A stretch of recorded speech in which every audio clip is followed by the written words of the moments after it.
it again, said his driver. Duh, I'm the fastest, I think.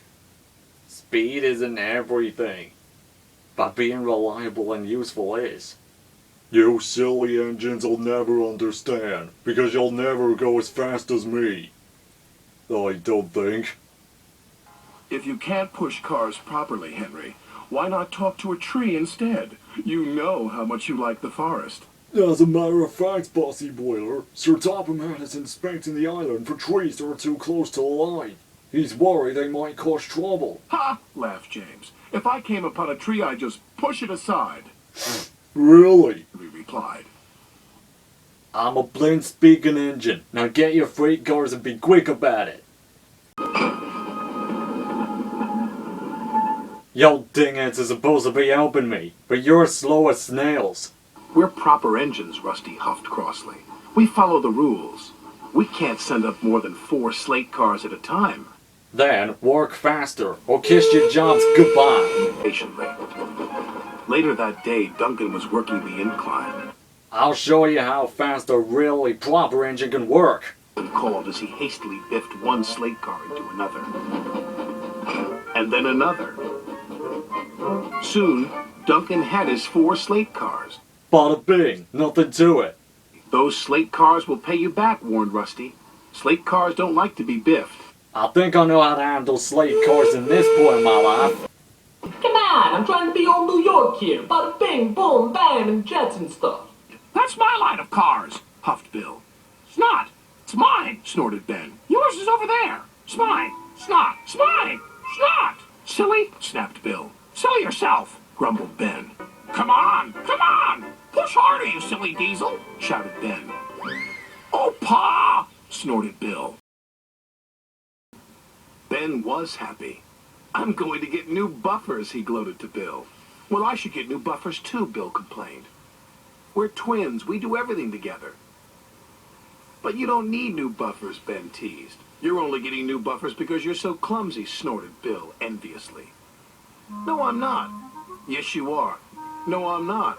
Yes, you are. Will you two stop being crab pots? Mavis scolded.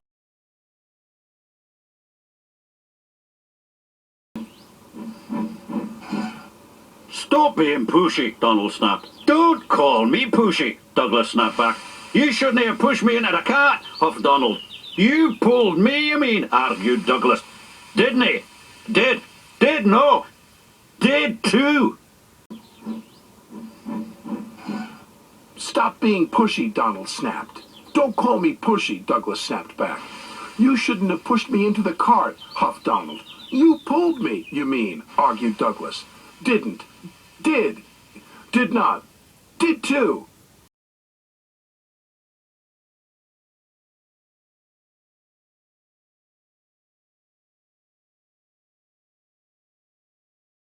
Returns to the smelters, looking for his lost woo-hoo whistle. Ooh, ah, spooky, the engine said, all shivering a little. Later the Fat Controller arrived. Thomas, Percy and Jock, I have a special job for you, he said. You are to collect some scrap from the smelter's yard tonight. On Halloween. Don't worry, you will be back in time for the fireworks. Percy isn't worried about missing the fireworks, teased Thomas. He's a scaredy engine. I am not, called Percy, but he was, a little, for his lost whistle. Ooh, ooh. Ooh, ah, spooky, the engine said, all shivering a little. Later, Sir Topham Hatt arrived. Thomas, Percy and Duck, I have a special job for you. You want to collect some scrap from the smelter's yard tonight. On Halloween? Don't worry. You will be back in time for the fireworks. Percy isn't worried about missing the fireworks, teased Thomas. He's a scaredy engine. I am not, called Percy. But he was, a little. Oh no, it's heading straight for me. Oh no, heading straight for me, squeaked Percy. Break it! Snap it! Shouted the trucks. Break it! Snap it! Shouted the freight cars.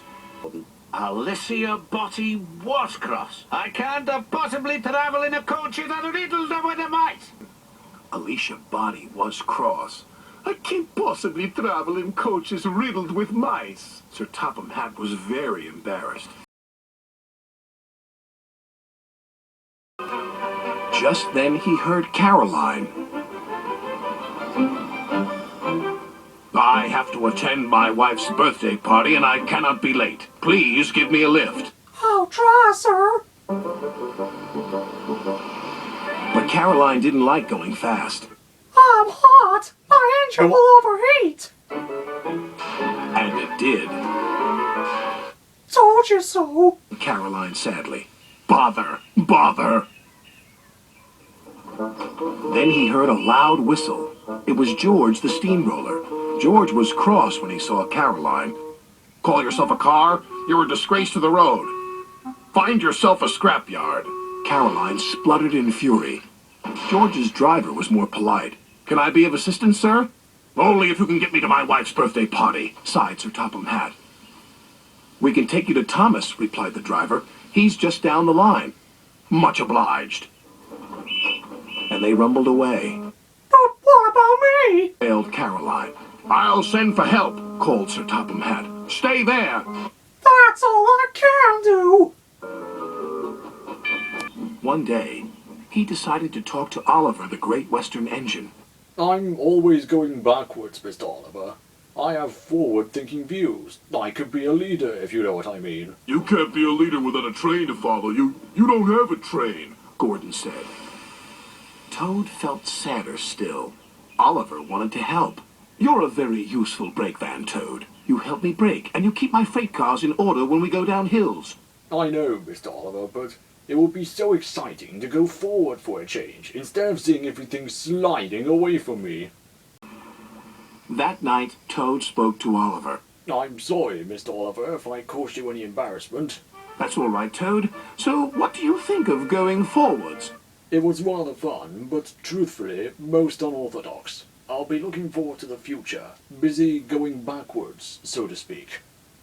At last, the doors opened, and out chuffed a dirty, grimy steam truck.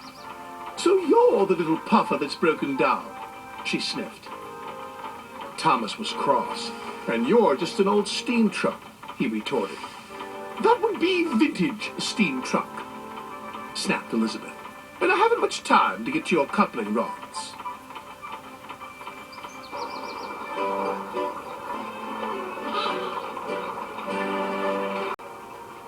Well, I couldn't possibly help you. I'm a quarry truck. Well, we do need a special kind of truck, Rusty teased. I am a special kind of truck, protested Elizabeth. It requires hauling, said Rusty.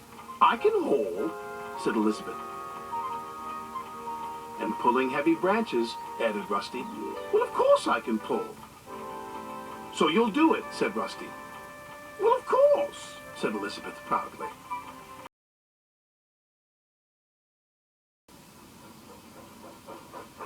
Suddenly, Rheneas and Skarloey raced into the yard.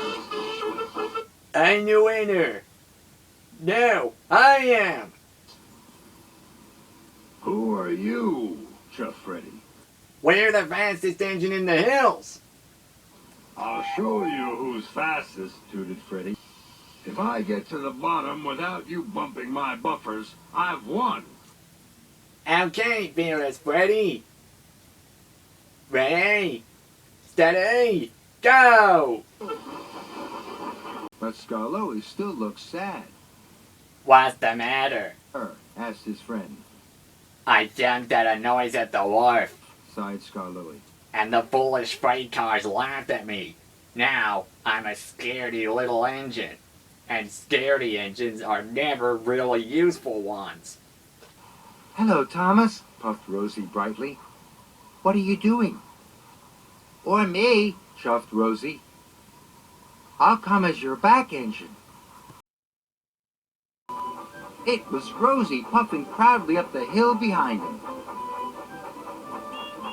It's me, tooted Rosie cheerfully. Here comes Freddy!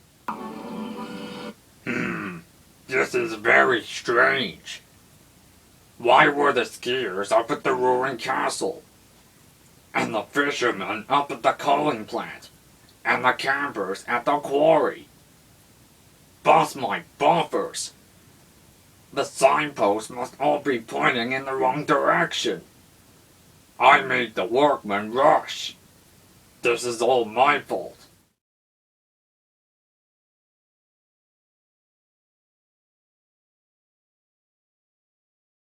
What a waste of time, she sniffed.